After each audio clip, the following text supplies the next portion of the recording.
Welcome to this session. We're diving into some heavy discussions about the ceasefire in Israel and what it really means on the ground. Yeah, absolutely. It's a layered conversation. We're talking about ceasefires, but not really a simple pause, right? Exactly. So, the main argument we're looking at is that this ceasefire, it's more of a temporary lull, not the end of what many call an ongoing genocide. It's like a strategic pause rather than a true solution. Uh huh. And we see voices like human rights lawyer Craig Mokhiber painting a picture of concentration camps for Palestinians, and frankly, even calling the coverage by some major outlets complicit. Right. This brings in that element of accountability. For example, Mokhiber points to what he perceives as a system that represents a form of open genocide, using language that draws harsh parallels to historical atrocities. The tone is definitely incendiary. And then you have former Army Ranger Greg Stoker, who gives a contrasting yet equally critical military perspective. He discusses how, from his view, Israel's strategy isn't only about, gunfire. Yeah, it's interesting because Greg, with his background, argues that Israel is actually stretching itself thin and that potential ceasefire might be more of a diversion tactic rather than a solid de escalation. It's a complex military calculation. So, we're seeing two angles: the human rights narrative versus a military operational analysis. Now, could you break down how the idea of these so called concentration camps fits into all of this? Sure, it's a loaded term. Mokhiber talks about the conditions in Gaza and how the forces on the ground, for instance, make comparisons to historical scenarios we'd rather not repeat. The language is chosen to shock and mobilize public opinion. I get that. But don't you think there's a risk there of oversimplifying the complexity of military engagements by using terms like concentration camps? Absolutely, that's a good critique. It's definitely controversial to draw such parallels. Yet when you look at the descriptions provided, there's a consistent claim of extreme civilian endangerment and systemic brutality. The imagery, though harsh, is meant to underline the severity of the situation. And then there's that point about the BBC being complicit. What's your take on that angle? Yes. Mokhiber explicitly criticizes the BBC for not holding the powers accountable, for not adequately covering what he calls the reality on the ground. He suggests that the media might inadvertently be providing a veneer of legitimacy to questionable actions. But isn't there also a counter-argument that media coverage naturally becomes complicated in wartime, and that bias, whether intentional or not, can seep in from all sides? True, and that's where we see a real debate, right? On one hand, you have voices that believe the media isn't digging deep enough, and on the other, those who maintain that war reporting is extremely challenging under such stressful conditions. Right. It's a classic clash between ethics and operational constraints. Moving on, there's also discussion about Israel's broader strategy, something more than just gunfire. Exactly. The argument is that Israel's approach incorporates a blend of military pressure and even political posturing. For instance, pairing military actions with maneuvers like ceasefires that might be temporary tactical retreats. You could call it a chess game with very high stakes.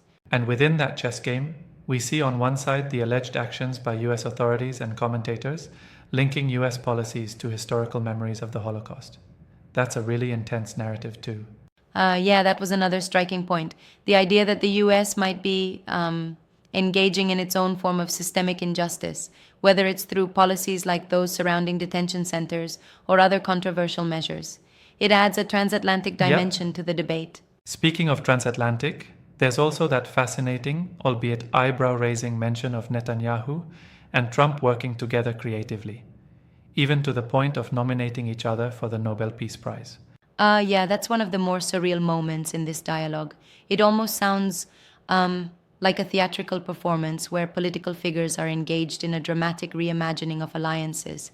It blurs the lines between serious policy and political spectacle. But don't you think that kind of political maneuvering might just distract from the more immediate humanitarian issues at stake? Absolutely.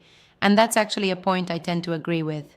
Political theatrics, while interesting, can very well obscure the harsh realities reported by those on the ground, whether it's the plight of civilians or the alleged use of perfidy as a war tactic. It's a dangerous distraction. Speaking of perfidy, that term itself is loaded. What exactly are they arguing there? Perfidy, in this context, is described as a war crime.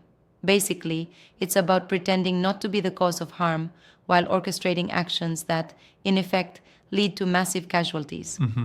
It's as if the perpetrator hides behind the guise of normalcy while committing grave abuses. That's a fascinating legal and moral nuance. It challenges the conventional narrative around military ethics. Right, and it introduces an interesting point that there's the question of accountability on multiple levels. Whether it's through international tribunals or media scrutiny, the debate extends to how we classify and confront these alleged war crimes. History tends to be very unforgiving in these respects. And then, interwoven in all this, there's the perspective from former military personnel like Greg Stoker. His disillusionment with the military establishment is another facet, isn't it? Indeed. Greg talks about how his own experiences in combat and multiple deployments contributed to a deep-seated disillusionment. He points out that sometimes the operational realities don't match the glorified narratives of military honor. That's a sobering reflection, especially when he discusses incidents where soldiers ended up feeling like something they never wanted to be. Exactly. It's that human cost of conflict, not just on the civilians, but also on the soldiers who find themselves in situations where moral lines become incredibly blurred. It brings a Right. very personal level to a generally political debate. And then there's the overlap with US issues too, like mentioning the floods in Texas and drawing a parallel to domestic issues such as detention centers. How do you see that fitting in? That's one of the more eclectic points, but it underscores that the conversation isn't isolated to international policy alone. Yep. It suggests that systemic failings, whether they're about military overreach or humanitarian neglect, are a recurring theme both abroad and at home. Overall, it seems like this discussion is weaving together a tapestry of military strategy, human rights concerns, and political theater in a way that challenges conventional thinking. Exactly. It's a really intricate conversation that forces us to reevaluate the narratives we've been presented, whether they're from media, military, or political elites.